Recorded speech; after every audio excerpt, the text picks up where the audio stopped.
जय हिंद, नमस्कार दोस्तों। आज की वीडियो में हम देखेंगे कि ग्लोब क्या होता है और किसने बनाया और कब बना। देखिए, ग्लोब का मतलब होता है पृथ्वी का 3D मॉडल। मतलब जब हम पृथ्वी के अध्ययन करते हैं और पृथ्वी को अच्छे से समझने के लिए उसका एक फ़ोटो कापी, एक मॉडल बनाया गया है जिसे ग्लोब कहते हैं। देखिए, चलिए शुरू करते हैं। सबसे पहले हेडिंग देखेंगे कि ग्लोब क्या होता है।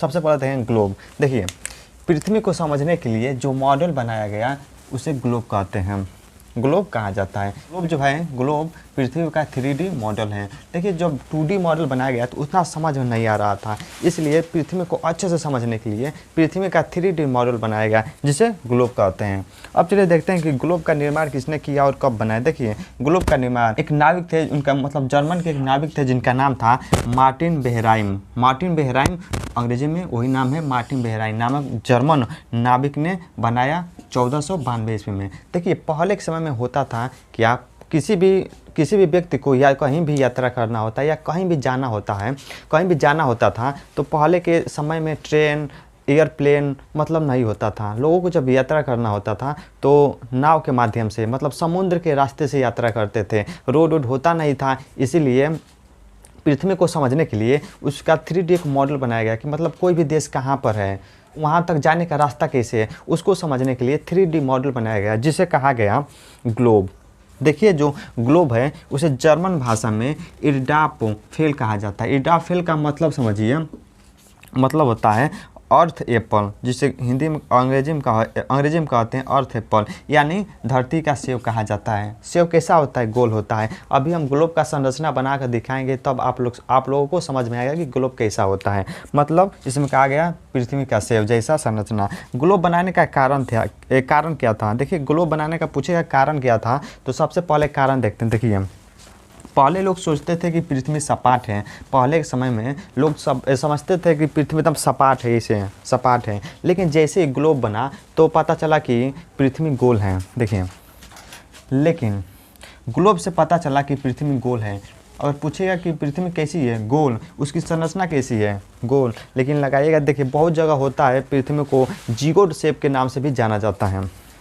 अब चलिए देखते हैं कि दूसरा कारण क्या था। देखिए, नाविक और यात्रियों को समुद्र में दिशा और रास्ता समझने में मदद मिले। पहले के समय में यह होता था कि कोई भी नाविक हुआ या कोई भी यात्री हुआ, कहीं उसको जाना था तो समुद्र के माध्यम से जाता था तो उससे रास्ता भुला जाता था। तो उसे रास्ता समझने के लिए यह 3D मॉडल बनाया गया जिसे ग्लोब कहते हैं। अब चलिए तीसरा देखते हैं। तीसरा क्या था?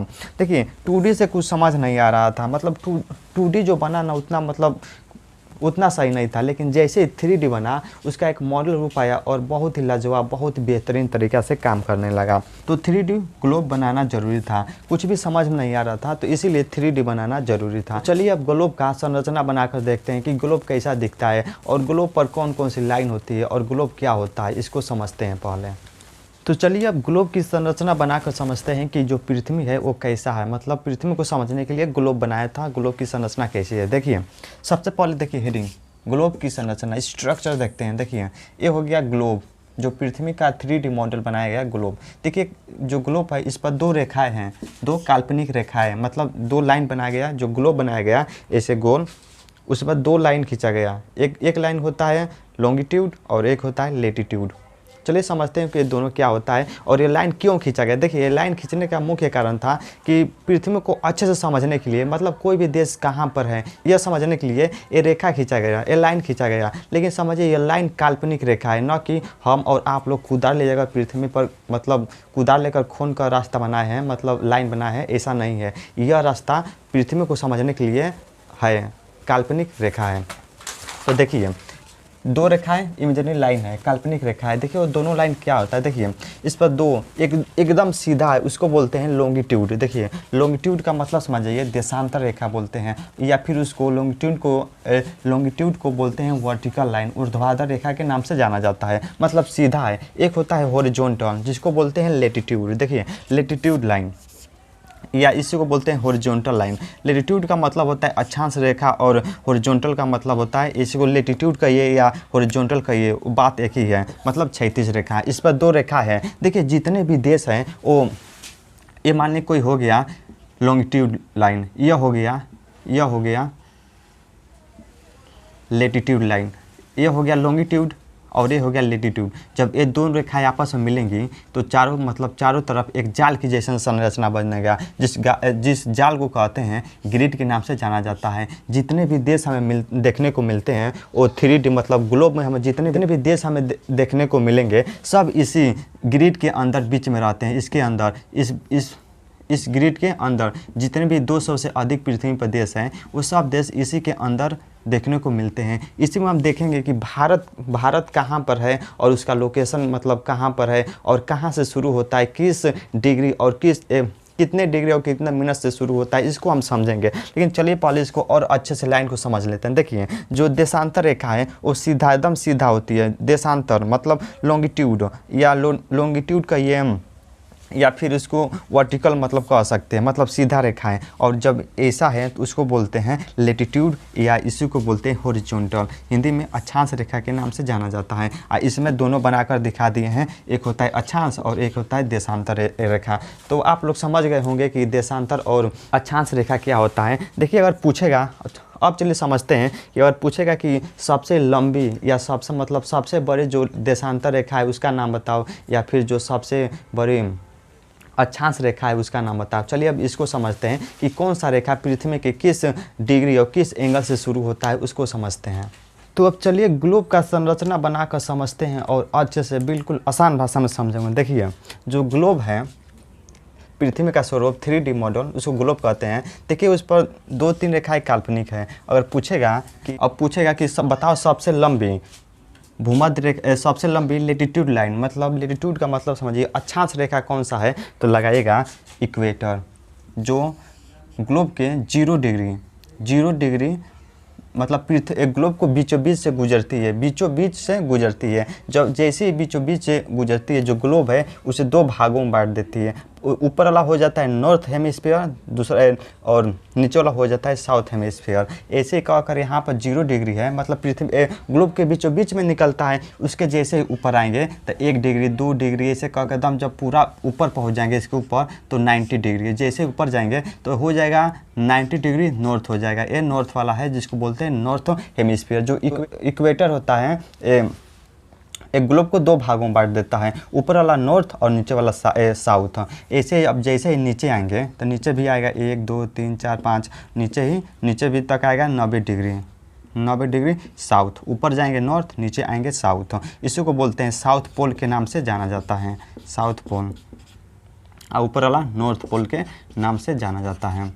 इस पर पूछेगा, देखिए जो इक्वेटर है पृथ्वी के इसको इक्वेटर को हिंदी में भूमध्य रेखा या विषुवत रेखा के नाम से जानते हैं, क्योंकि पृथ्वी के बीचों बीच लेटीट्यूड लाइन है, मतलब बीचों बीच से जाती है और पृथ्वी के 2 भागों में बांट देती है।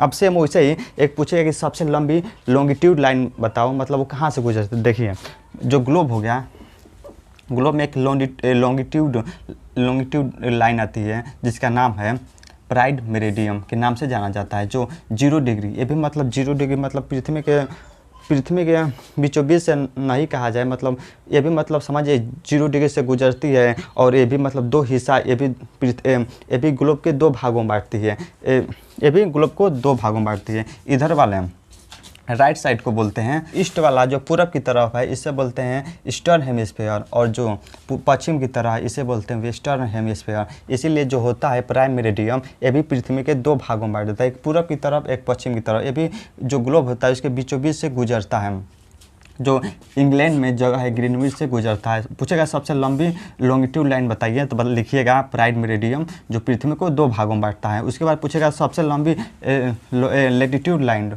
लेटीट्यूड अक्षांश रेखा कौन सा है, तो लगाएगा इक्वेटर, जो पृथ्वी के जिसको हिंदी में भूमध्य रेखा या विषुवत रेखा के नाम से जाना जाता है, जो पृथ्वी को 2 भागों में डिवाइड करता है। देखिए कहीं भी अगर 0 1 2 उस पर बिंदु की जैसे या गोल की जैसे संरचना आए तो आप समझ जाइएगा उसका मतलब होता है डिग्री। और किसी भी नंबर के ऊपर ऐसे करके एक डैश करके मतलब ऐसे करके ऐसे संरचना आए सिंगल, तो उसका मतलब होता है मिनट्स। आप समझ जाइएगा कि ऊपर मतलब बिंदु है, 0 का मतलब डिग्री और 1 का मतलब मिनट्स होता है। तो चलिए अब और आसान भाषा में समझ लेते हैं। देखिए जो इक्वेटर होता है वो पृथ्वी के 2 भागों में बांट देता है। ऊपर वाले को बोलते हैं नॉर्थ हेमिस्फीयर अंग्रेजी में हेमिस्फीयर का मतलब होता है गोलार्ध, और जो एकदम ऊपर जाएंगे तो नॉर्थ पोल के नाम से जाना जाता है। कौन सा नॉर्थ पोल?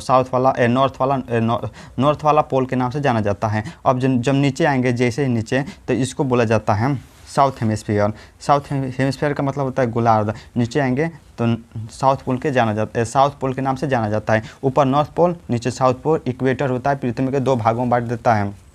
अब चलिए देखते हैं जो होता है प्राइड मेरिडियम, ये भी पृथ्वी को 2 भागों में बांट देता है, पूरब की तरफ, पश्चिम की तरफ। पूरब की तरफ बोलते हैं ईस्टर्न हेमिस्फीयर गोलार्ध, मतलब पूर्वी गोलार्ध, और एक पश्चिमी ईस्टर्न हेमिस्फीयर पश्चिमी गोलार्ध के नाम से जाना जाता है। जो ये इंग्लैंड के ग्रीनविच के बीचों बीच से जाता है। जो ग्लोब है उसे 2 भागों में बांट देता है, एक पूरब की तरह, एक पश्चिम की तरह। इससे यह फायदा होता है कोई भी देश कहाँ पर है उसे समझने के लिए, उसका लोकेशन निकालने के लिए। जैसे मान लीजिए कोई भी देश अगर यहाँ पर है तो कैसे पता करें? सबसे पहले हम लाइन खींचेंगे इसे।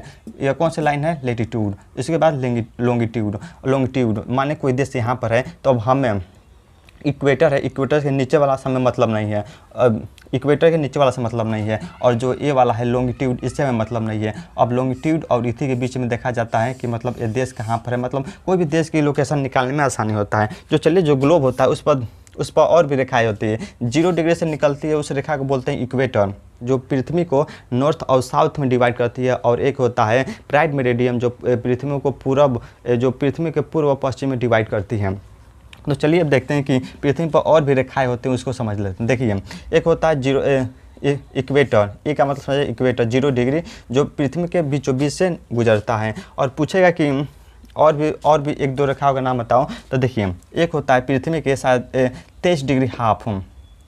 23 डिग्री हाफ का मतलब समझिए, एक रेखा गुजरता है जिसका नाम होता है कर्क रेखा। ये जो कर्क रेखा है ये भारत के बीचों बीच से गुजरता है। आगे हम समझेंगे कि कर्क रेखा और मकर रेखा क्या होता है, उसको हम बहुत आसान भाषा में समझेंगे। देखिए, जो 23 डिग्री हाफ हो, जिसको हम नॉर्थ लिखते हैं, नॉर्थ की तरफ कौन सी रेखा है? तो लगाइएगा कर्क रेखा, जिसको अंग्रेजी में बोलते हैं ट्रॉपिक ऑफ कैंसर के नाम से जाना जाता है। अब उसके जैसे साउथ में आएंगे, ये हो गया, ऊपर जाएंगे नॉर्थ, नीचे आएंगे साउथ।